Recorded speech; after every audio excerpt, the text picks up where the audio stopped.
ભાજપના કુશાસનમાં cycle sharing પ્રોજેક્ટને ગળે ટૂંપો આવી ગયો. તદ્દન ભંગાર હાલતમાં સાયકલો રઝળતી દેખાઈ રહી છે.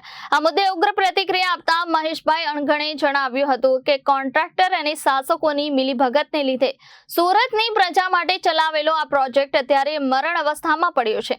જનતાના કરોડો રૂપિયાનું પાણી થઈ ગયું છે.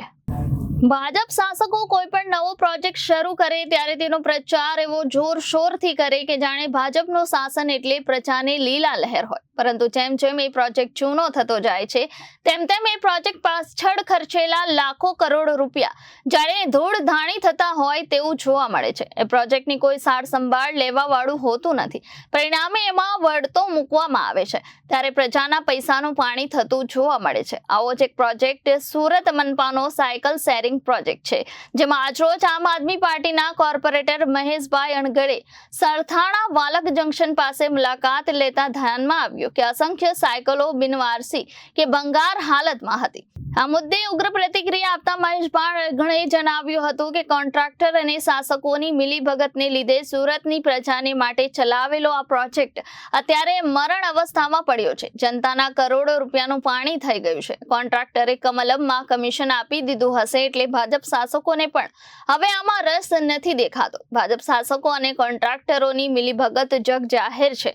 તેમાં સુરતની જનતા પીસાઈ રહી છે. ખરેખર જો ભાજપ શાસકોને પ્રજાની સુખાકારીની પડી હતી તો સાયકલની આવી અવદશા ન હતી.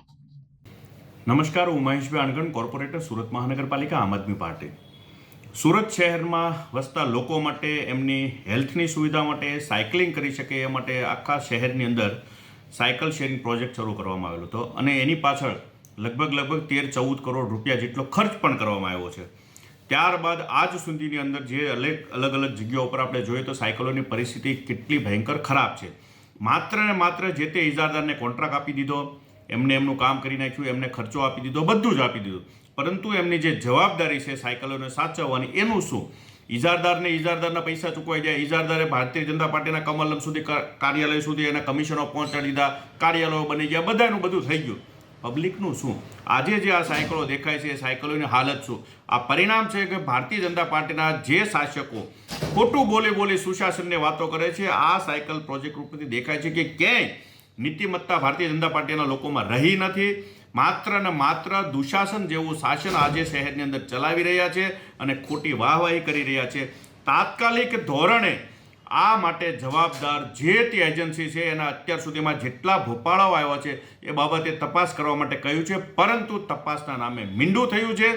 એ ઇજારદાર આજે છટકી ગયો છે. એક પણ જગ્યાએ, આ એક જગ્યાએ સરથાણાની એક જગ્યાની હાલત હતી, કોઈ પણ જગ્યા ઉપર આપણે જઈએ તો દરેક જગ્યાએ સાયકલ સ્ટેન્ડની આ રીતની હાલત છે. કાં તો કપડાઓ સુકાય છે, લોકો રહે છે, હવાઓ નથી સાયકલોની અંદર, ટાયરો અમુક જગ્યાએ નથી, સાયકલ ઉપર બેસી શકાય એવી પરિસ્થિતિ, લોક નથી. પરંતુ એક પણ જગ્યાએ એવી પરિસ્થિતિ નથી કે માણસને એમ થાય કે ચાલો અહીંયાથી આપણે સાયકલને લઈ શકીએ. આની પાછળના કરોડો રૂપિયા ખર્ચ્યા પછી પણ કેમ ભારતીય જનતા પાર્ટીના શાસકો અને અધિકારીઓ આ ઇજારદારની સામે પગલાઓ ભરતા નથી? આ ઇજારદાર કોનો જમાય છે? ભાજપના કયા નેતાઓના જમાયો છે કે એમના સગાવાલા છે કે એમના દીકરાઓ છે? શા માટે સિસ્ટમ એની વિરુદ્ધ પગલાં નથી ભરતી? માત્ર ને માત્ર કમિશન પહોંચાડી દીધું એટલે લોકોને, આવા ઇજારદારોને છૂટો દોર આ સરકાર આપી રહી છે, જે માટે તાત્કાલિક ધોરણે આમને વિરુદ્ધમાં સખતમાં સખત પગલાઓ ભરવામાં આવે એ મારી મ્યુનિસિપલ કમિશનરશ્રીને રજૂઆત છે. Bureau report, Janadesh news, Surat.